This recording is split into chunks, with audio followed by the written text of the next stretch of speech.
Très bien, Laurent. Alors, avant de rentrer dans le vif du sujet, on va faire un petit sondage dans la salle. Alors, ceux qui sont à distance, ce sera un petit peu compliqué pour qu'on ait le retour. Et puis, comme on est après le déjeuner, ça fera du bien de bouger un peu. Qui, dans la salle, utilise de l'Active Directory? Ok, donc je pense que tout le monde a levé la main. C'est très bien. Donc, bien sûr, tout le monde utilise un annuaire d'entreprise. C'est logique. Alors, qui est confronté à des problématiques de sécurisation de l'Active Directory? Ok, c'est à peu près le même nombre. Jusque-là, on est logique.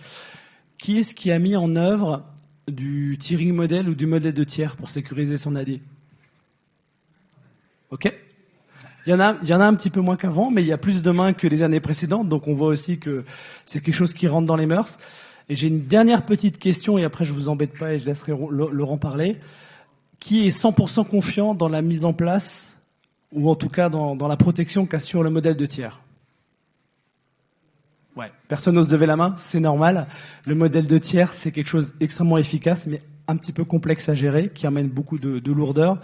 Et justement, ça fait partie un peu des sujets qui ont amené cette conférence et ce retour d'expérience. Donc, Laurent, je vais te laisser nous expliquer un petit peu qu'est-ce qui a amené ton organisation à réfléchir et à arriver à une solution comme Silverfort.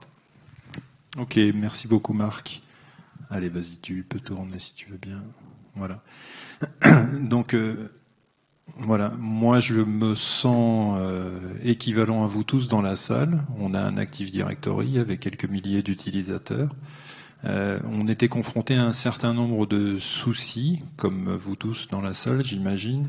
Donc des soucis autour du durcissement de l'Active Directory, parce que forcément, on sait qu'il y a toujours des choses à faire pour parer d'éventuelles attaques qui évoluent sans arrêt. Donc là, sur ce premier sujet, on cherche toujours des solutions qui nous permettent de nous rassurer un petit peu et dans lesquelles on aurait confiance pour lutter contre des attaques ou au moins les détecter.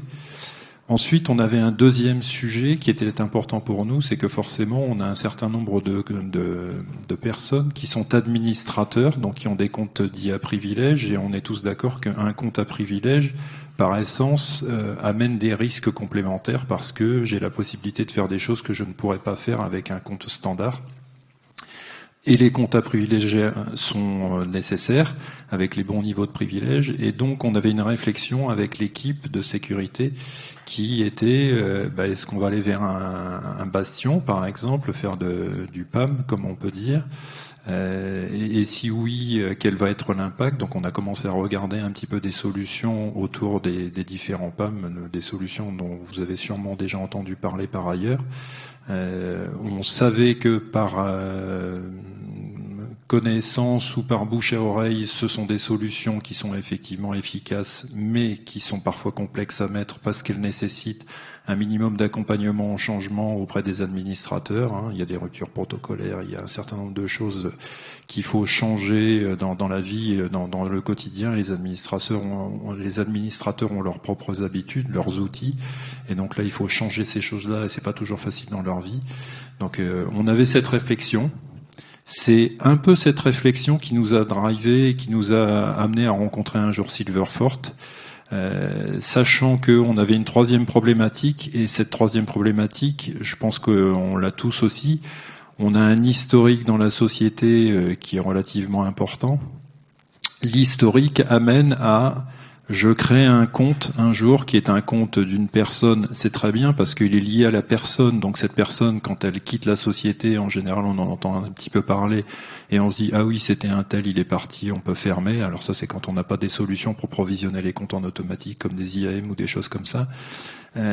Par contre, on a aussi des comptes non humains et ces comptes-là, on les crée pour un bout de test ou pour une solution qui doit fonctionner. On l'implémente, on sait qu'elle fonctionne le temps du test éventuellement ou quand la solution est mise en production, parce qu'il y a des gens qui vous sollicitent pour installer, configurer ce genre de choses, mais il n'y a personne en général qui vous sollicite en vous disant « Ah, au fait, la solution, on a arrêté le test, ça ne fonctionne plus, on peut désactiver » ou cette solution, on a décommissionné, il n'y a plus de sujet en production, on peut aussi désactiver le compte de service. Ça, c'est un des premiers cas que l'on rencontrait. Le deuxième cas qu'on l'a rencontré aussi assez fréquemment, c'est que, comme partout, je pense que nos politiques de sécurité évoluent. Donc, entre autres, par exemple, à un moment, on s'est posé la question, tiens, nos comptes de service, il faudrait qu'on augmente encore la sécurité des mots de passe. Donc on va les passer à 25 caractères, par exemple. Et donc pour les passer à 25 caractères, je vais les mettre à un endroit particulier où je vais pouvoir me dire, tous ces comptes de service, ils sont à 25 caractères. OK. Et donc il faut que j'aille sur toutes les machines où j'ai les mots de passe. Et donc il faut que je sache où les comptes sont utilisés. Et d'ailleurs, est-ce qu'ils sont utilisés ? Et voilà, ça c'était des questions qu'on se posait dans l'équipe pour essayer de se dire comment je peux trouver facilement finalement des comptes de service, je sais pas trop. Et donc on mettait tous ceux dont on était sûr, et puis après il y avait tous ceux qui se baladaient dont on n'était pas trop sûr, et donc on n'était pas trop fiers de ce que l'on faisait jusque-là, et pas franchement confiant sur ce qu'il y avait derrière, quoi. Donc on a rencontré les gens de Silverfort il y a un petit bout de temps déjà, voilà. Et puis ils ont commencé à nous montrer un petit peu la solution qu'ils avaient. La première optique que l'on avait, en toute transparence, c'était plutôt la partie qu'est-ce que je pourrais faire pour sécuriser un peu plus mes comptes à privilèges. Voilà. On peut tourner les slides si tu veux bien. Donc on a eu classiquement une première présentation avec une démonstration de la solution. Ça nous a permis de comprendre un petit peu ce que la solution était capable de faire. Donc ça, déjà là, ça nous a intéressé forcément de comprendre un petit peu ce que ça pouvait faire. Et c'est là qu'on a pris conscience que la solution pouvait nous apporter des réponses auxquelles des réponses à des questions auxquelles on n'avait pas de réponse actuellement, et entre autres sur les comptes de service. Voilà. Donc ça, quand on a entendu ça, on s'est dit tiens, il y a peut-être quelque chose à gratter là, au-delà de la partie gestion et sécurisation des comptes à privilèges. Compte à privilèges, bastion,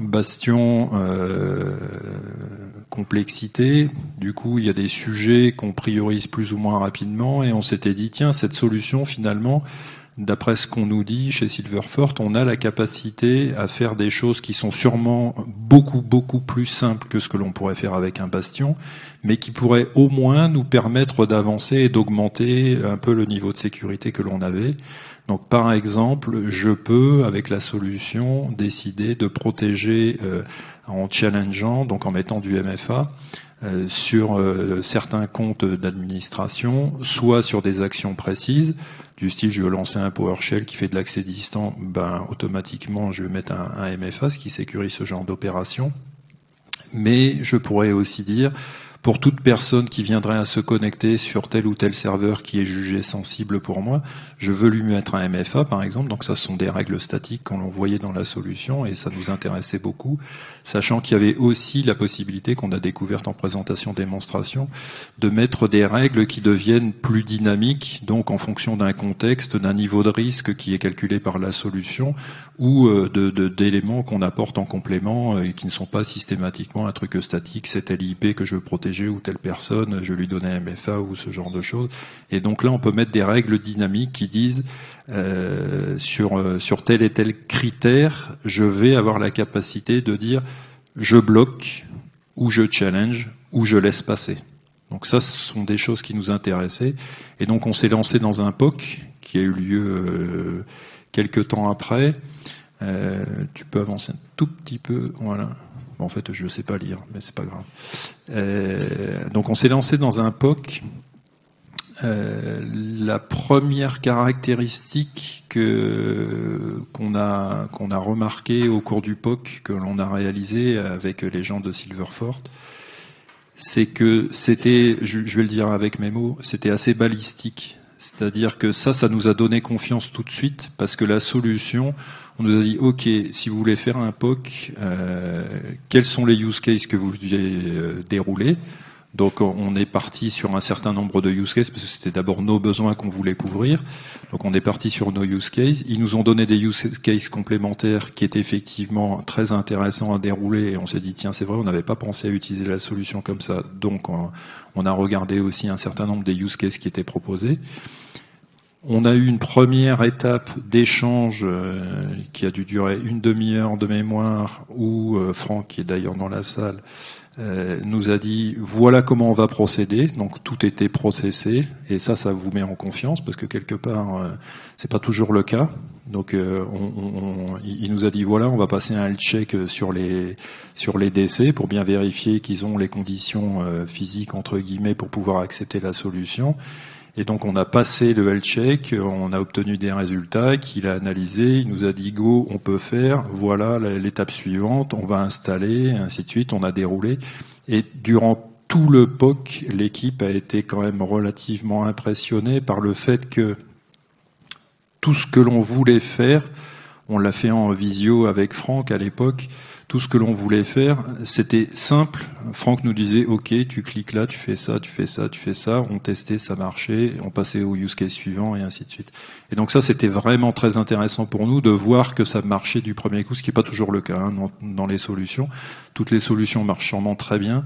Le petit souci, c'est que quand on est dans un environnement client en production, ça marche pas toujours aussi bien parce qu'il y a toujours des cas auxquels on ne pense pas, et donc ça pose parfois des petits cas de blocage, quoi. Et là, on n'a vraiment eu aucun cas de blocage pendant toute la durée du POC, et donc on a pu faire tous les use cases qu'on voulait faire, plus les use cases qui étaient proposés effectivement par l'équipe Silverfort pendant tout ce POC.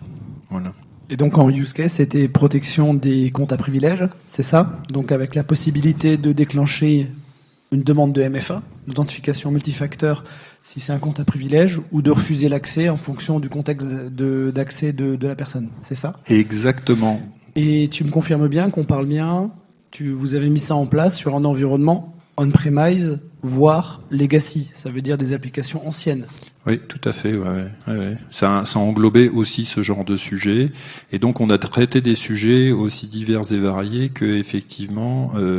Alors l'exemple était simple. Alors c'est sûrement pas la bonne approche pour faire dans un monde réel entre guillemets. Quand on voulait tester quelque chose, la solution qui était proposée pendant le POC avec Franck, c'était de nous dire. Ok, tu veux faire ça. Ça, c'est par exemple, je veux me connecter sur un serveur qu'on estimerait être sensible.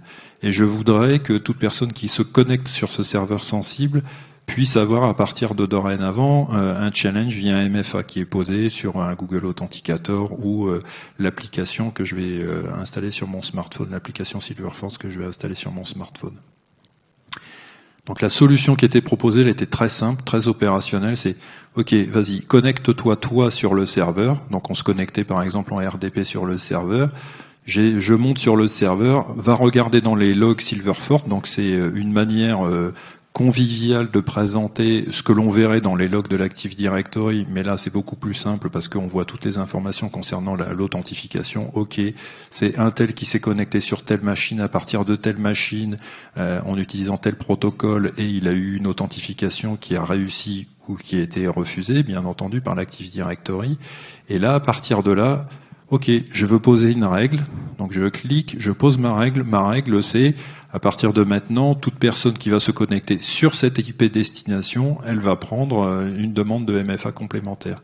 Donc je clique, je pose ça, je ferme, vas-y reconnecte-toi, je me mets en RDP, je me prends une demande de MFA à partir de ce moment-là. Donc c'est très rapide à mettre en œuvre. Alors c'est pas la bonne manière, on est bien d'accord pour déployer en production, parce que si on fait ça, forcément, on réfléchit à rien. Donc on doit réfléchir à ce que l'on veut protéger, comment on veut le protéger, ainsi de suite. Donc se faire un plan pour pouvoir le déployer après. Mais là, en tout cas, pour un POC, c'est extrêmement efficace parce que le cas d'école répond tout de suite. Même chose sur un PowerShell. Ok, tu ouvres une fenêtre sur ta machine, tu lances un PowerShell avec une commande distante. Ok, ça marche, pas de problème parce que j'ai des accès d'admin sur les machines. Ok, je vais mettre un challenge dessus. Je vais regarder dans la log. Je vois effectivement ma connexion.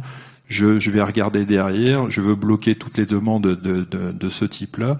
Je bloque et à partir de ce moment-là, je me prends un MFA sur ma machine et je peux le faire que sur mon user si je voulais, ce qui est complètement idiot en production, parce qu'on voudrait le faire pour tous les users qui utiliseraient du PowerShell à distance, bien entendu, et pas que sur mon user, mais je pourrais le faire, et là c'est ce qu'on a fait durant le POC pour bloquer rapidement et le user concerné pour vérifier que le cas de figure marchait bien.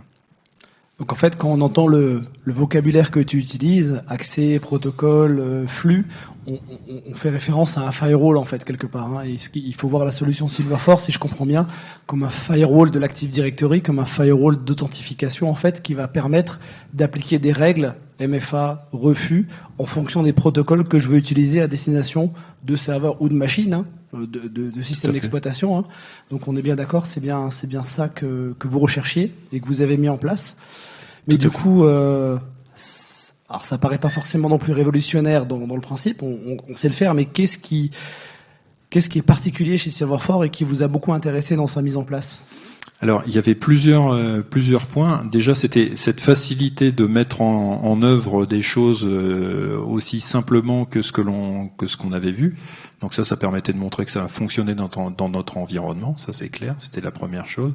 Et on a eu pendant tout le POC, qui a duré, je sais plus, peut-être quelque chose comme 1 mois, des calls 1 fois par semaine, 1 heure pour vérifier ce que l'on voulait vérifier comme use case.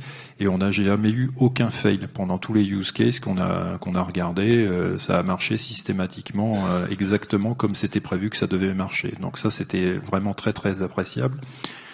Après, le deuxième sujet qui nous a du coup intéressé, c'était finalement, vous nous dites que vous pouvez gérer les comptes de service. Et les comptes de service, c'est quelque chose qu'on voudrait regarder aussi, forcément, parce que c'est un espèce de petit cauchemar pour l'ensemble des gens qui font de l'admin AD et surtout de la partie sécurité, parce qu'on aime bien savoir qui fait quoi et comment et ainsi de suite. Et là, on n'a pas toujours cette visibilité-là. Et donc, on a regardé avec Silverfort comment on pouvait faire effectivement cette partie-là. Donc, quand on regarde la solution, on l'a déployée en POC, elle enregistre tout ce qui se passe. Voilà, donc toutes les authentifications, et elle a, j'aime pas trop le mot, mais une intelligence qui lui permet de dire ce compte est un compte de service ou équivalent à un compte de service. Donc grosso modo, un compte de service simple, c'est un compte qui se connecte d'une machine X vers une machine Y à un horaire bien défini. Ça, c'est dans la théorie. Tous les jours, entre la machine A et la machine B, je vois qu'il y a une authentification du compte SVC quelque chose à 4 heures du matin. Ok, ça c'est super simple à repérer, il faut pas être trop intelligent. Malheureusement, dans la vie de tous les jours, c'est pas tout à fait comme ça que ça se passe. Les comptes de service qui sont des comptes machine to machine, on est d'accord que il y en a quelques-uns dans les entreprises qui finissent par connaître les mots de passe, qui finissent par les utiliser en session interactive. Donc ça, on peut bloquer déjà, c'est déjà pas mal, mais on peut pas le faire sur tous. Et il y en a quelques-uns qui servent de manière très étendue, c'est-à-dire que il y a un compte de service qui va servir à partir d'une machine pour arroser toutes les autres, donc il va partir d'une machine, mais il va arroser toutes les machines, donc c'est pas tout à fait la même chose que de la machine A vers la machine B, ou l'inverse, un compte de service qui va partir d'un certain nombre de machines pour arroser un certain nombre d'autres machines, et donc là c'est plus complexe à repérer. Et c'est d'autant plus complexe quand on veut éventuellement regarder le mot de passe dont on se rappelle plus ou qui est historiquement implanté dans les machines. On n'est pas sûr qu'on les a toutes. Donc ça permet de faire une cartographie. Donc la cartographie, on l'a au bout de quelques jours. On voit comment ça a remonté. Alors forcément, comme dans toutes les cartographies qui sont basées sur du comportemental, il y a du faux positif. Donc c'est à nous à ajuster derrière en se disant finalement ce compte-là, je le connais, c'est effectivement un compte de service. Ok, celui-là, en fait, c'est un utilisateur du support, par exemple, qui va se connecter sur des PC des utilisateurs pour résoudre des problèmes. Donc, il est vu comme un compte de service parce qu'il est utilisé sur plusieurs machines et il attaque pas l'un de machines. Mais en fait, c'est un compte utilisateur, donc c'est pas un compte de service. Voilà. Donc, ça sont des choses que l'on voit. Mais déjà, ce point de départ qui est, voilà la liste de tes comptes de service qui sont actifs. Ça me permet assez rapidement de me dire, alors le assez rapidement, c'est pas forcément en 7 jours, hein. Je peux le laisser tourner autant de temps que je veux, mais ça me permet, au bout d'un moment, de me dire finalement, entre la liste des comptes de service que j'ai, qui sont référencés dans mon Active Directory, et ceux qui ont fait des authentifications dans les dernières semaines, dans les derniers mois, dans les 6 derniers mois, dans la dernière année, ok, voilà tous les comptes de service. Les autres, en fait, ils sont jamais connectés. Peut-être que je pourrais envisager de désactiver ces comptes de service, ils me servent plus à rien, et ainsi de suite. Donc ça permet de faire du nettoyage. Ça, c'est un vrai bon point. Et puis après, on a vu la possibilité de protéger ces comptes de service. Donc la protection des comptes de service avec Silverfort, c'est pas un MFA, bien entendu, ce serait un petit peu compliqué d'appeler un opérateur à chaque fois qu'il y a un déclenchement à 4 heures du matin où il apprécierait pas beaucoup, peut-être. Donc, du coup, c'est je laisse passer ou je bloque. Sauf que je laisse passer ou je bloque, je peux mettre des règles de filtrage du type je veux laisser passer une authente depuis la machine A vers la machine B entre 3h50 et 4h10 du matin. Ça peut être une règle. Donc ça correspond très bien à l'usage qui est fait. Ou je veux laisser passer ce compte de service sur tel range IP source ou tel range IP destination, ou une destination unique ou une source unique, ou ce genre de truc, où je peux mixer avec des horaires et des choses comme ça. Donc là, déjà, j'ai une bonne notion j'ai bien restreint l'activité de mon compte de service à son usage normal, en plus du fait que je l'ai cartographié, et donc que je peux éventuellement faire des mises à jour des mots de passe, parce que là je sais où est-ce qu'il est, toutes les sources elles sont parfaitement identifiées, toutes les sources qu'il utilise pour s'authentifier, elles sont bien identifiées. Donc ça c'est un vrai intérêt pour nous. Derrière, on a regardé encore d'autres sujets qui remontaient au fur et à mesure du POC, qui sont par exemple la possibilité de détecter les faiblesses que l'on peut avoir sur notre Active Directory. Donc dans les faiblesses, si vous avez des vieux protocoles du style du NTLM v1 qui traînent par exemple, c'est pas toujours marrant à supprimer et on sait que c'est embêtant. Là, ça nous permet, c'est pas juste j'ai fait switch off du truc sur l'AD, ça marcherait, ce serait trop facile à le faire, il faut identifier les sources et ainsi de suite. Là, comme vous avez toutes les authentifications, vous avez la manière de s'authentifier, donc vous voyez tous les gens, toutes les sources qui ont utilisé du MTLM-V1, et là, ça devient quand même beaucoup plus simple. J'ai pas dit que c'était facile, mais ça devient beaucoup plus simple effectivement à traiter en termes de je veux supprimer ce genre de protocole qui est devenu obsolète, très clairement. Donc cartographie, protection des comptes de service. Donc si je comprends bien, dans le protection des comptes de service, je vais enfin pouvoir me protéger du compte qui est mis sur le copieur, le scanner copieur, qui a plein de droits dans l'Active Directory, ou même s'il n'a pas le droit, il peut potentiellement se connecter n'importe où. Ça veut dire que je peux dire le copieur, le compte de service ne peut qu'aller se connecter, entre guillemets, s'authentifier pour déposer un fichier sur le serveur de fichiers. C'est ça que tu es en train de me dire. Ouais. Donc ça, c'est quelque chose d'assez révolutionnaire quand même dans la manière de le traiter. Et si j'ai bien suivi ce que tu m'expliquais en amont, c'est qu'on n'a même pas d'installation d'agents à faire sur les serveurs concernés. Tout à fait. Alors ça, c'était un point aussi qui nous intéressait beaucoup parce que quand on a des milliers d'utilisateurs avec des milliers de machines, à chaque fois que les éditeurs viennent nous voir en nous disant voilà la solution, comment ça fonctionne, il faut déployer un agent sur les machines. Les agents sur les machines, c'est un vrai cauchemar aussi. Enfin, je ne sais pas ce que vous vivez de votre côté, mais le cumul des agents sur les machines, en général, c'est un cauchemar. Donc là, dans le cas de la solution, ce qui nous semblait intelligent, c'était le fait que finalement, la solution, j'ai un certain nombre de contrôleurs de domaine. Derrière chaque contrôleur de domaine, j'ai un nœud, ou en tout cas par grappe de contrôleurs de domaine, j'ai un nœud derrière Silverfort. Et en fait, il y a un agent à déployer sur chacun de mes contrôleurs de domaine. Alors la petite question, ça va être, est-ce que c'est pas risqué de déployer un agent? C'est ça? C'est la question, effectivement, comme on doit déployer un composant sur les contrôleurs de domaine qui vont envoyer les métadonnées d'authentification sur le nœud de contrôle de Silverfort. En fait, ce qu'on nous demande souvent, c'est d'installer un agent sur le contrôleur de domaine. Est-ce que c'est pas contre les règles du tiers zéro? Donc oui, c'est potentiellement contre la règle du tiers zéro, même si on met quand même des EDR sur les contrôleurs de domaine. Mais une particularité de Silverfort, c'est que leur couche logicielle est certifiée par Microsoft dans le cadre des partenariats technologiques qu'ils ont développés ensemble. Et ça veut dire que même en cas de support Microsoft, d'appel au support, vous n'allez pas être jeté parce que vous avez un composant Silverfort qui est dans la chaîne. Donc ça, c'est extrêmement important. C'est homologué par Microsoft parce que c'est la première objection que nous mettent les clients. Donc on a juste à installer ce composant-là qui va envoyer les métadonnées pour pouvoir les traiter, puisque vous avez compris qu'en fait on fait du firewall d'authentification et que c'est au niveau du traitement des tickets d'authentification, qu'au Kerberos ou autre, que se gère la sécurité en fait. Et au final, c'est le contrôleur de domaine qui, en fonction de ce que l'aura dit Silverfort, va donner ou non la validation du ticket. Voilà, c'est comme ça que ça fonctionne en très très rapide. L'objectif, c'est surtout de témoigner. Et du coup, Laurent, quelles sont les prochaines étapes suite à ces POC que vous avez fait sur vos premiers use cases? Alors, on a entamé des actions de nettoyage, ça c'est le premier sujet, de mise sous surveillance d'un certain nombre de comptes, de règles que l'on a implémentées dans la solution. On a identifié des faiblesses aussi sur notre Active Directory, comme celle qui était spécifiée du NTLM V1. Mais il y a aussi d'autres faiblesses qu'on rencontre, par exemple, et qui sont remontées par la solution. C'est ce qu'on appelle les shadow admin. Donc, des gens qui ne sont pas, par exemple, admin domaine, mais qui, par le cumul des droits qu'ils ont, sont quasiment au niveau d'un admin domaine de droit. Et donc là, ça permet d'identifier ces gens-là. Bon, plus toutes les problématiques de comptes ou de machines qui sont obsolètes, qui ne servent plus à rien, qui se connectent plus, et ainsi de suite. Et donc tout ça, on peut désactiver tout ce que l'on veut. Après, c'est comme dans toute solution, on se dit, ah mince, on aimerait bien avoir ça un petit peu plus large que sur l'Active Directory. Et donc là, on est en train de regarder pour étendre ça sur la partie Azure AD, ça c'est un sujet. On a aussi un certain nombre de machines chez nous on n'a pas que du Windows, hein.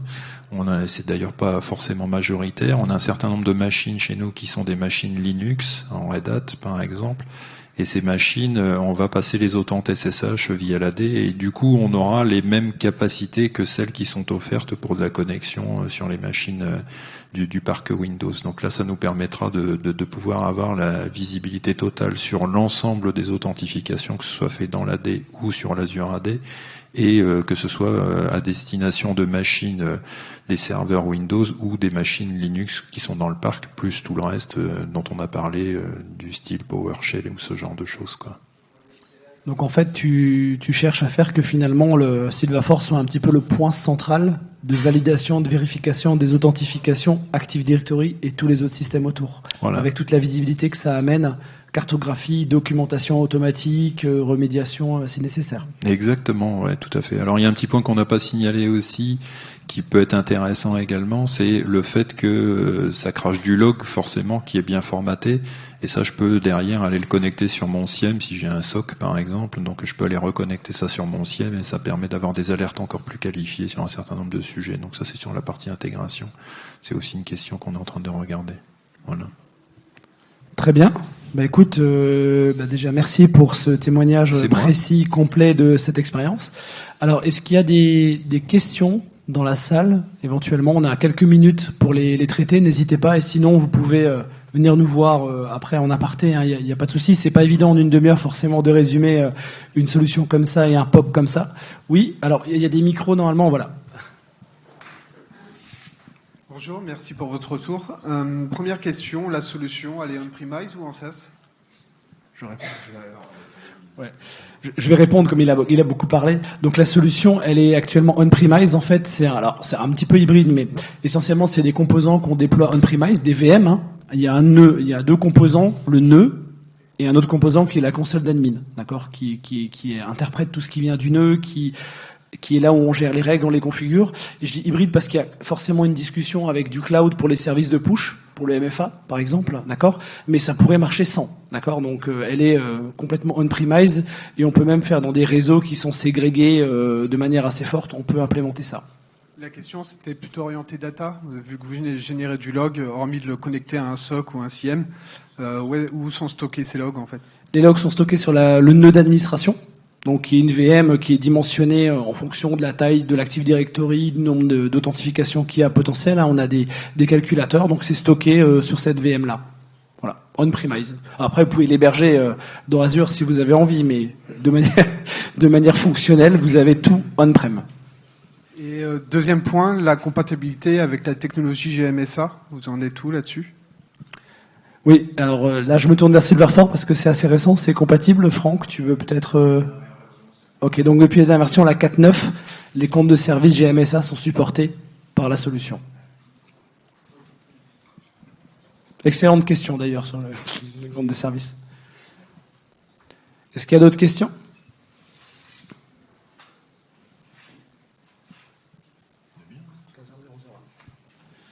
Il est 15h00, on est parfait dans le timing. Merci à tous de votre participation et bravo. Merci Laurent. Merci beaucoup.